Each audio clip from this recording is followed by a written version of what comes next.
भारत सिर्फ चांद तक ही सीमित नहीं रहा, अब सूरज की बारी है। जहां दोस्तों चंद्रयान 3 मिशन को मिली सफलता को 2 हफ्ते भी पूरे नहीं हुए थे कि भारत ने 2 सितंबर 2023 के दिन अपने सूर्ययान आदित्य L1 को लॉन्च कर दिया। और यह मिशन सिर्फ भारत ही नहीं बल्कि पूरे एशिया कॉन्टिनेंट का इकलौता ऐसा मिशन था जो सूरज की तरफ रवाना हुआ था। और पिछले 45 दिनों से आदित्य L1 बिना रुके आगे बढ़ता जा रहा है। और यह मिशन इंडिया के लिए कितना इंपॉर्टेंट है ये अंदाजा आप इसी बात से लगा सकते हैं। लेकिन दोस्तों, आगे बढ़ने से पहले अगर आप एक सच्चे देशभक्त हैं तो इस वीडियो को एक लाइक जरूर कर दीजिए और कमेंट बॉक्स में इसरो की मेहनत और कामयाबी के लिए जय हिंद जय इसरो जरूर लिखें। और साथ ही अगर अभी तक आपने मेरे चैनल को सब्सक्राइब नहीं किया है तो सब्सक्राइब जरूर से कर दें। तो चलिए दोस्तों, हम अपने टॉपिक पर आते हैं। दरअसल 2 सितंबर को लॉन्च होने के बाद 3 सितंबर के दिन इसरो के वैज्ञानिकों ने पहली बार बटन दबाकर आदित्य L1 का पावरफुल इंजन ऑन किया था और पहला मैन्युअल पूरा करके इसे धरती की पहली ऑर्बिट में धकेल दिया गया था। इस दौरान आदित्य L1 पृथ्वी से न्यूनतम 256 और अधिकतम 1,12,973 किलोमीटर की दूरी वाली ऑर्बिट में चक्कर लगा रहा था। और फिर 15 दिन तक शांति से चक्कर काटने के बाद 30 सितंबर के दिन तो भारत के इस अंतरिक्ष यान ने कमाल ही कर दिया।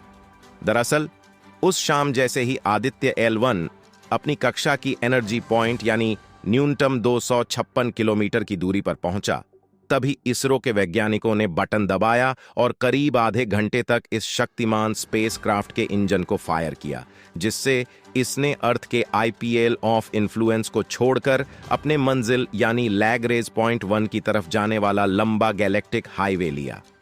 आपको बता दें कि धरती के गुरुत्वाकर्षण सीमा छोड़ना काफी मुश्किल काम होता है, क्योंकि इस दौरान अगर कुछ सेकंड पहले या कुछ सेकंड लेट भी इंजन फायर किया गया तो 40,000 किलोमीटर प्रति घंटे की रफ्तार से चल रहे स्पेसक्राफ्ट को पृथ्वी का गुरुत्वाकर्षण या तो 70 की तरफ धकेलकर वातावरण में ही जला देगा या फिर कहीं दूर डीप स्पेस में फेंक देगा। इस दौरान इन स्पेसक्राफ्ट के पास इतना फ्यूल भी नहीं होता कि वह खुद को संभालते हुए फिर से अपनी ऑर्बिट पकड़े। इसी वजह से आउट ऑफ कंट्रोल होकर कहीं खो जाते हैं और पूरा मिशन धरा का धरा रह जाता है। आपको यह जानकर हैरानी होगी कि इस तरह से रोटेशन करते हुए पृथ्वी की सीमा को छोड़ देने में पूरी दुनिया में इसरो ही सबसे ज्यादा माहिर स्पेस एजेंसी है, क्योंकि पहले तो इसने अपने मार्स ऑन ऑर्बिटर मिशन यानी मंगलयान में इस तरह की ऑफिस सफलता हासिल की थी और दूसरी बार अब सूरजयान को भी धरती से दूर भेजने में सफलता मिल चुकी है। हालांकि चंद्रयान 2 और चंद्रयान 3 ने भी ऑन ऑर्बिट छोटे कर गैलेक्टिक हाईवे के सफर को किया था, लेकिन वह पृथ्वी के इस फेयर ऑफ इन्फ्लुएंस में ही चलते हुए चांद पर गए थे। 2008 में पहली बार इस मिशन की नींव रखी गई थी और इसे पूरी तरह तैयार होने में पूरा 15 साल लग गए। हालांकि चंद्रयान 3 की खुशी में किसी ने इस ऐतिहासिक मिशन पर ज्यादा बात नहीं की, लेकिन अपनी राह में आगे बढ़ते हुए आदित्य L1 एक के बाद एक ऐसे कीर्तिमान और रचे जा रहा है। और हाल ही में वह अपनी राह भी भटक गया था, जिसके बारे में इसरो ने बड़ा ही शॉकिंग अपडेट दिया है। तो क्या अंतरिक्ष की गहराइयों में खो गया है आदित्य L1 या फिर इसने एक बार फिर अपनी राह पकड़ ली है?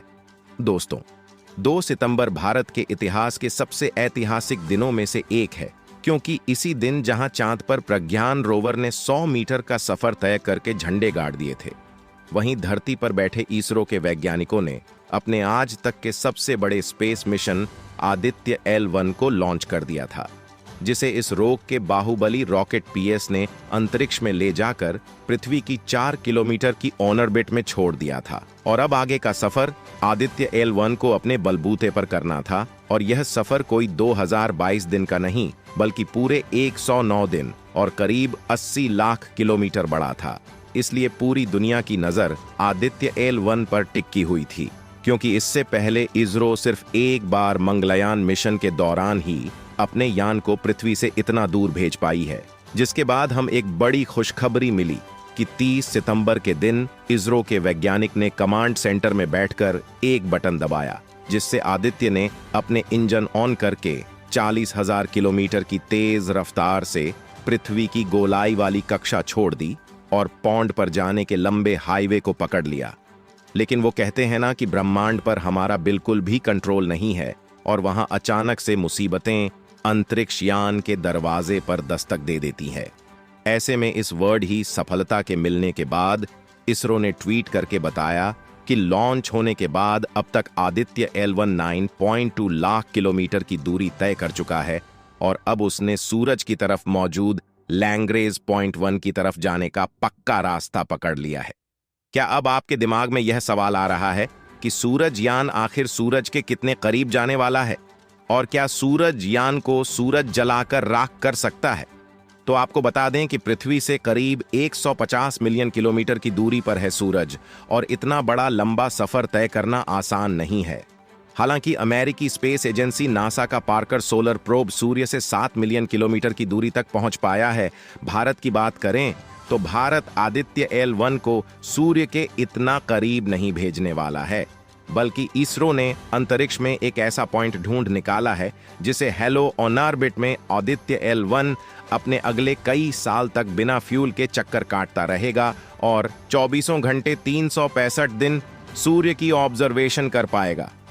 दोस्तों, अगर सूर्य के बारे में बात करें तो सूर्य हमारे लिए कितना महत्वपूर्ण है आप सोच भी नहीं सकते।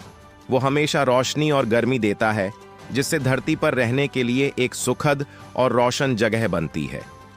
सूरज के बिना धरती बिल्कुल ठंडी और अंधेरी होती। सूर्य से दूर की एक ग्रह आज भी है जहां कोई पशु, पक्षी और पेड़ पौधे नहीं है, क्योंकि पेड़ पौधों को अपना भोजन बनाने के लिए सूरज की रोशनी की आवश्यकता होती है, क्योंकि जानवर पौधे खाते हैं या दूसरे जानवर को खाते हैं जो कि पौधों पर ही निर्भर है। यानी कि मनुष्य का जीवन भी देखें तो वह पौधों पर ही निर्भर है और यदि पेड़ पौधे नहीं होंगे तो हमें सांस लेने के लिए ऑक्सीजन तक नहीं मिल पाएगा और सिर्फ कार्बन डाइऑक्साइड के वजह से हमारी पृथ्वी इतना ज्यादा गर्म हो जाएगा जितना कि आज आप शुक्र ग्रह को देख सकते हैं। मतलब है कि सूरज के बिना पौधे जिंदा नहीं रह सकते और पौधों के बिना कोई जानवर भी नहीं रह सकता। लेकिन क्या आप यह जानते हैं कि आज से 5 अरब साल बाद सूर्य अपने 40 से ज्यादा चमकने लगेगा। सारे सागर, महासागर और नदियों का पानी जलवाष्प बनकर अंतरिक्ष में उड़ जाएगा और इस तरह पृथ्वी पर जीवन का अंत हो जाएगा। हमारा पृथ्वी के गुरुत्वाकर्षण के बारे में तो आप सभी जानते हैं कि पृथ्वी के गुरुत्वाकर्षण की वजह से ही हम इस पर टिके रहते हैं। सूर्य का गुरुत्वाकर्षण धरती का गुरुत्वाकर्षण के मुकाबले 28 गुना ज्यादा है। मतलब कि अगर धरती पर आपका वजन 100 किलोग्राम है तो सूर्य पर आपका वजन 2800 किलोग्राम हो जाएगा।